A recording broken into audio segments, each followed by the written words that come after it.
இன்னைக்கு எல்லாருக்கும் உங்களுக்கு வந்து ஒரு மரத்தை பத்தி சொல்ல போறேன். அது என்ன மரம் தெரியுமா உங்களுக்கு?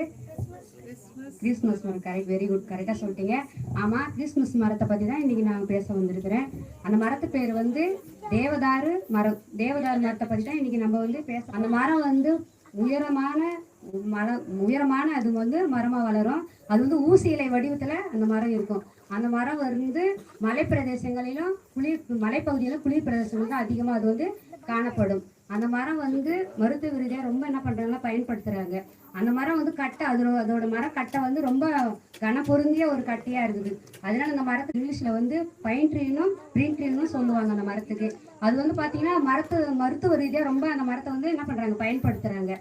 இன்னொரு விஷயத்த கேட்டீங்கன்னா நீங்க ஆச்சரியப்படுவீங்க. அந்த மரத்தை தான் என்ன பண்றாங்க இசைக்கருவி அதே போல மரச்சாமான்களை கூட என்ன பண்றாங்க அந்த கேதுரு மரத்தால செய்யறாங்க. அது போல பாத்தீங்கன்னா பெரிய பெரிய கப்பல்லாம் இருக்குல்ல, பெரிய பெரிய கப்பல்ல வந்து அந்த கட்டையை கொண்டுதான் அந்த பெரிய பெரிய கப்பல்கள்லாம் செய்யறாங்க. சரி, ஓகே, நம்ம வந்து இப்ப பத்தி பேச பைபிள் என்ன சொல்லப்பட்டிருக்குன்னு பார்க்கலாம். 2 ராஜாக்கள் 19:23 பார்த்து உயர்ந்த மரம் சொல்லப்பட்டு இருக்குது. உன்னத பாட்டு 1:17 பாத்தீங்கன்னா கேதுரு மரத்துக்கு இணையா தேவதாரு மரத்தை ஒப்பிட்டு சொல்லி இருக்கிறாங்க.